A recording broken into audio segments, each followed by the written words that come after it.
आदरणीय मित्रों, मैं कुमार विश्वास अग्निसागर के इस तृतीय अंक में पुनः आप सबका स्वागत करता हूं। पहले दो अंकों को पूरे देश में विदेश में जो प्यार जो स्नेह मिला है उससे हम सब अभिभूत हैं।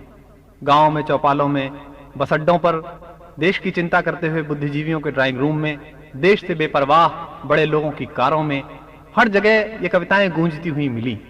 इससे पुनः एक बार ये सिद्ध हुआ कि पावन 55 वर्षों के इस निराश और हताश लोकतंत्र में आज भी आत्ममंथन की, आत्मचिंतन की प्रक्रिया चल रही है। इसके लिए हम आभारी हैं हमारे कवि श्री हरिओम पंवार के, जिन्होंने इस राष्ट्र के दर्द को गाने का प्रयास किया है, उस आग को राग में बदलने की कोशिश की है जो 1 अरब लोगों के दिल में जलती रहती है। आइए पुनः एक बार उनसे उनकी कुछ नवीनतम कविताओं के सहारे जुड़ते हैं और उन्हें आमंत्रित करते हैं कि आप सबको पुनः उसी संजीवन स्वर से वो छू लें जिसके छूने मात्र से सामने बैठे हुए लाखों श्रोताएं एक राग हो जाते हैं, एकात्मन हो जाते हैं, एक मत हो जाते हैं और दोबारा उनके मन में वही देश राग गूंजने लगता है। उनकी पहली कविता जिसके लिए मैं उन्हें आमंत्रित कर रहा हूं वो पिछले वर्षों की एक ऐसी घटना पर है जो आज हो सकता है छोटी लगती हो, लेकिन आने वाली शताब्दियों के बाद जब कभी भारत का इतिहास लिखा जाएगा तो उसे एक महत्वपूर्ण पड़ाव के रूप में माना जाएगा। इन दो देशों के संबंध में भारत और पाकिस्तान के बीच हुई शिखर वार्ता पर केंद्रित उनकी कविता के लिए मैं आमंत्रित उन्हें करता हूं। जब शिखर वार्ता हुई उससे पहले देश को बड़ी उम्मीदें थीं। हमारे कवियों ने बहुत टिप्पणियां की। हमारे एक हास्य के कवि ने टिप्पणी की, अटल जी को कहा कि कितने भी दिन लगाना परिणाम नेक देना, कितने भी दिन लगाना परिणाम नेक देना, घुटने नए नए हैं जल्दी न टेक देना। लेकिन बाद में ऐसा लगा कि इतने कामयाब ऑपरेशन के बाद के घुटने, न जाने क्या हुआ कि वे वापस लौट गए वहां से मुशर्रफ साहब, और पूरा देश अजीब सा महसूस करने लगा।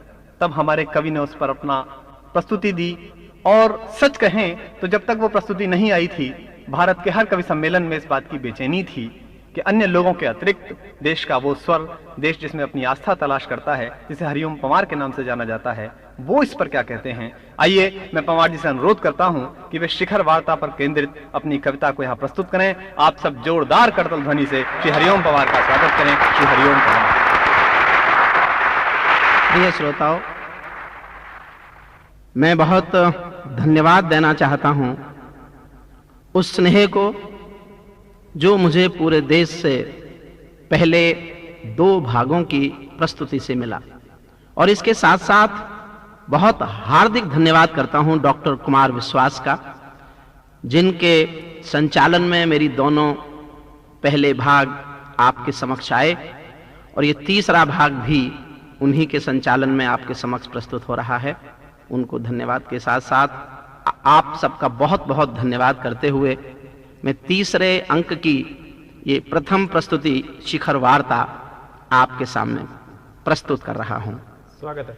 शिखर वार्ता भारत और पाकिस्तान के शासकों की आगरा में हुई एक ऐसी असफल वार्ता है। जब पाकिस्तान के जनरल वापस लौटे तो मुझे लगा मेरा 100 करोड़ का देश जैसे ठगा सा रह गया, और मेरे भीतर के कवि ने एक टिप्पणी की कि 100 करोड़ के मुल्क की भावनाओं को शब्द देने का समय है, और मैं एक कविता लेकर प्रस्तुत हुआ। कच्ची मिट्टी की मटकी थी उल्टी पलटी फूट गई, कच्ची मिट्टी की मटकी थी उल्टी पलटी फूट गई, इसीलिए तो ताजनगर में प्रेम कहानी टूट गई, लेकिन भारत कूटनीति के चक्रव्यूह में चला गया। एक पंक्ति आपके दिल के दरवाजे पर ठक ठक करेगी, मैं ऐसा विश्वास करता हूं, प्रस्तुत करता हूं। स्वागत है। लेकिन भारत कूटनीति के चक्रव्यूह में चला गया, सिंह द्वार के आगे चूहा मुँह ऐंठ कर चला गया, सिंह द्वार के आगे चूहा मुँह ऐंठ कर चला गया, हर धर्मी से शिष्टाचारों की मर्यादा हार गई, हर धर्मी से शिष्टाचारों की मर्यादा हार गई, तानाशाही लोकतंत्र के मुंह पर चाटा मार गई, तानाशाही लोकतंत्र के मुंह पर चाटा मार गई। मैं शब्दों की क्रांति ज्वाल हूँ, वर्तमान को गाऊंगा, मैं शब्दों की क्रांति ज्वाल हूँ, वर्तमान को गाऊंगा। जिस दिन मेरी आग बुझेगी मैं उस दिन मर जाऊंगा। इसीलिए मैं इंकलाब के स्वर की एक निशानी हूँ। गाते गाते अंगारा हूँ, लिखते लिखते पानी हूँ। गाते गाते अंगारा हूँ, लिखते लिखते पानी हूँ। मेरे दिल में क्रोध भरा है, मुट्ठी भींच रहा हूँ मैं। शिखरवारता के नाटक का पर्दा खींच रहा हूं मैं। शिखरवारता के नाटक का पर्दा खींच रहा हूं मैं। 20 साल से यह देश एक ओजमयी वाणी में भाषण सुन रहा था। सिंह गर्जना सुनी इस देश ने। कश्मीर भारत का भिन्न अंग है। उनको सिंहासन मिला तो उनकी भाषा बदल गई। सड़कों पर, गलियों में, चौराहों में चर्चा होने लगी। देवताओं में विनम्रता के भाव जगने लगे। हिमालय कहते हैं हनुमान जी तुम बड़े हो, हनुमान जी बोलते हैं हिमालय तुम ही बड़े हो। हनुमान जी बड़े बताए जाते हैं तो हिमालय भी आपत्ति करते हैं कि हनुमान जी तुम ही बड़े हो। हनुमान जी कहते हैं बड़े तो भगवान राम हैं, मैं तो उनका भक्त हूं, उनके चरणों में पड़ा रहता हूं। तो भगवान राम का भी विनम्र भाव जगता है और बोलते हैं कि बड़े मानना है, बड़े बताना है तो श्री अटल बिहारी वाजपेयी को बताइए, वो ही बड़े हैं। उनकी मर्जी मुझे एजेंडे में रखें, उनकी मर्जी मुझे एजेंडे से निकालें। चर्चाएं होने लगी हैं देश में। सिंह गर्जना का कवि सिंहासन पर बैठता है तो सफलता के मापदंडों में सफल नजर नहीं आता, तब बोलता है कर। और मेरी मान्यता है दिए को लगे कि सूरज काला हो गया है तो दिए को अधिकार है कि वो सूरज के खिलाफ बगावत करे। और मेरी पूरी कविता एक दिए की बगावत की कहानी है, लेकिन दिए की बगावत अभी भी अपने सूरज के खिलाफ है। शिखरवारता के नाटक का पर्दा खींच रहा हूं मैं। जिस सूरज से उम्मीदें थी तम की हार सुनिश्चित है। आशाएं लगाए बैठे थे, आएंगे तो शायद देश का चरित्र बदल जाएगा। जिस सूरज से उम्मीदें थी तम की हार सुनिश्चित है। घायल घाटी की पीड़ा का हल इस बार सुनिश्चित है। जिस सूरज के रथ के सारे घोड़े हिम्मत वाले थे, जिस सूरज के सपनों में आजादी के रखवाले थे, जिस सूरज के इंद्रधनुष में सारे रंग समाते थे, जिसके गीतों की गूंजों में नील कमल मुस्काते थे, जिस सूरज के साम्राज्य में स्वाभिमान के नारे थे, राष्ट्रवाद के परचम जिसको सिंहासन से प्यारे थे, उस सूरज की सत्ता को पुच्छल तारा ललकार गया।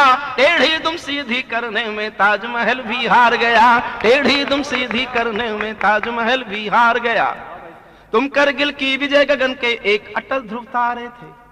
तुम करगिल की विजय गगन के एक अटल ध्रुव तारे थे। 100 करोड़ भारत वालों के दिल के राज दुलारे थे। उस दिन पूरा देश तुम्हारे अभिनंदन का गायक था। उस दिन पूरा देश तुम्हारे अभिनंदन का गायक था। वो जनरल पूरी दुनिया की नजरों में खलनायक था। फिर भी तुमने खलनायक को प्रेम निमंत्रण भेज दिया। तुमने तो सांपों के घर में चंदन का वन भेज दिया। तुमने तो सांपों के घर में चंदन का वन भेज। 3 साल से मना कर रहे थे, वार्ता नहीं करेंगे, वार्ता नहीं करेंगे, वार्ता नहीं करेंगे। अचानक कहा आ जाओ। तुम करगिल की विजय गगन के एक अटल ध्रुव तारे थे। 100 करोड़ भारत वालों के दिल के राज दुलारे थे। उस दिन पूरा देश तुम्हारे अभिनंदन का गायक था। वो जनरल पूरी दुनिया की नजरों में खलनायक था। फिर भी तुमने खलनायक को प्रेम निमंत्रण भेज दिया। तुमने तो सांपों के घर में चंदन का बल भेज दिया। करगिल के बलिदान हासिए कर डाले, पूजा वंदन गान मरसिए कर डाले, फूलों का आकाश विशैला कर डाला, ताजमहल का मन भी मैला कर डाला, ताजमहल का मन भी मैला कर डाला। अपनी आंखों के आंसू की बाढ़ोली चुरा रहा हूं मैं, अपनी आंखों के आंसू की बाढ़ोली चुरा रहा हूं मैं। शिखरवारता के नाटक का पर्दा खींच रहा हूं मैं, शिखरवारता के नाटक का पर्दा खींच रहा हूं। हर कवि के भीतर कहीं एक बहुत भीतर गीतकार तड़फता है, और इस निमंत्रण पर मेरे भीतर का तड़फता हुआ गीतकार टिप्पणी करता है, जो निमंत्रण भारत ने पाकिस्तान को वार्ता के लिए दी। शिखरवारता के नाटक का पर्दा खींच रहा हूं मैं। ये हंसों के सरोवरों में गिद्धों को आमंत्रण था। हम दुनिया के सबसे बड़े लोकतंत्र, वो दुनिया का सबसे कम उम्र का तानाशाह, और निमंत्रण भारत की ओर से गया। ये हंसों के सरोवरों में गिद्धों को आमंत्रण था। गौरैया के बच्चों का बाजों के नाम निमंत्रण था, गौरैया के बच्चों का बाजों के नाम निमंत्रण था। ये शबनम का प्रेम पत्र था बारूदी चिंगारी को, भावुक तितली का न्योता था मीठी छुरी कटारी को।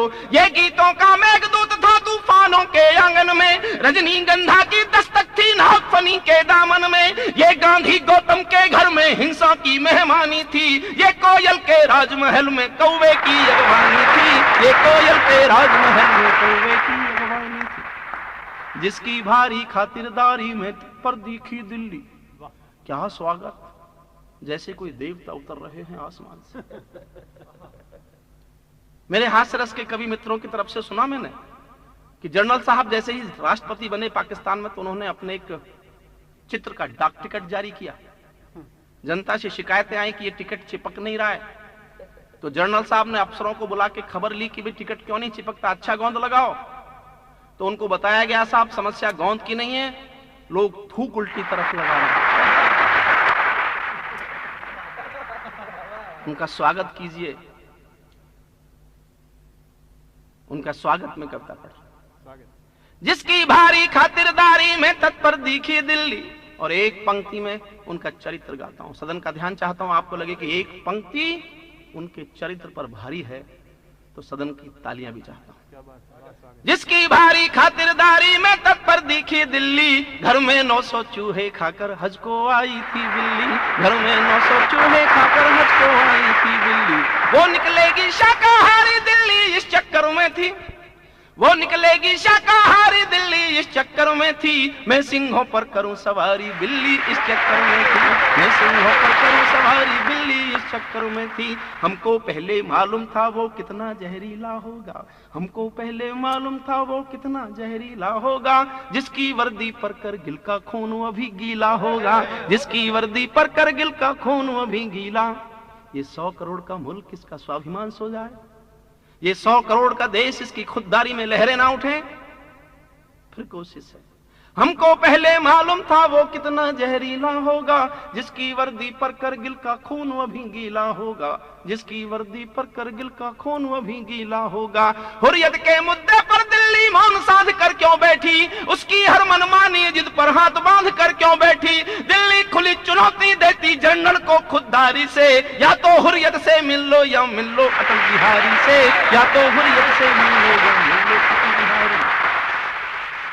हमने उसके आचरणों से कोई पाठ नहीं सीखा, हमने उसके आचरणों से कोई पाठ नहीं सीखा। हुर्रियत से मिलते हाथों में भी बारूद नहीं दिखा, हर कीमत पर गले लगाया उत्पाती युद्धंडी को। अब किस मुंह से आतंकों का देश कहोगे पिंडी को। ताजमहल के आगे जिसके दिल में प्यार नहीं जागा, ताजमहल के आगे जिसके दिल में प्यार नहीं जागा, जब जब भी मुंह खोला तब तब जहरीला गोला दागा। जो भाड़े के हत्यारों को संज्ञा देता सेनानी, उसकी खूनी प्यास बुझाता कैसे यमुना का पानी। जो जंगे आजादी बोले आतंकों की आंधी को, उसकी श्रद्धांजलि झूठी है राजघाट के गांधी को, उसकी श्रद्धांजलि झूठी है राजघाट के गांधी को, उसकी श्रद्धांजलि झूठी है राजघाट के गांधी को। ये आदर ये लाल गलीचा और सलामी तोपों की। मैंने एक स्थान पर कविता पढ़ी तो छोटे बच्चे ने पूछा, अंकल तोपों की सलामी? मैंने कहा हाँ बेटे, तोपों की सलामी दी गई थी। किस तोपों की सलामी दी गई थी? तो बच्चा, छोटा बच्चा जिज्ञासावश पूछता है, अंकल 21 तोपों की सलामी दी गई थी और एक भी तोप का निशाना ठीक नहीं लगा। छोटे बच्चे के मन की जिज्ञासा है। लौटें कर्ता की तरफ। ये आदर ये लाल गलीचा और सलामी तोपों की, बेशर्मी से याद भुलाकर करगिल के आरोपों की। हमने स्वागत शैली का ऐसा इतिहास बना डाला, बिन तिथि के ही नाग पंचमी का त्योहार मना डाला, बिन तिथि के ही नाग पंचमी का त्योहार मना डाला।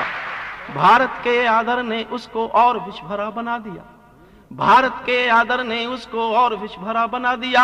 एक सपोला दूध पिलाकर किंग कोबरा बना दिया। जिसके चौबारे में दाऊद रहता है, जिसके चौबारे में दाऊद रहता है, जो मसूद को धर्म पुजारी कहता है, जो हिजबुल की करतूतों में साझी है, जो हिजबुल की करतूतों में साझी है, बारूदी नैया का असली मांझी है। कभी हूँ ऐसे वक्रासुर के लिए दधीच रहा हूँ मैं, शिखर वार्ता के नाटक का शिखर वार्ता के नाटक का पर्दा खींच रहा हूं मैं, शिखर वार्ता के नाटक का पर्दा खींच। मैंने विचार किया अचानक वार्ता हुई क्यों होगी। दोनों देशों के बीच संबंध तनावपूर्ण थे, बहुत दिन से वार्ता नहीं हो रही थी, अचानक दोनों देश मिल बैठे, इसके पीछे क्या कारण रहा होगा। मैंने दोनों दरबारों की जन्म कुंडली बांची है, मैंने दोनों दरबारों की जन्म कुंडली बांची है, अमरीकी हंटर पर दिल्ली और कराची नाची है, अमरीकी हंटर पर दिल्ली और कराची नाची है।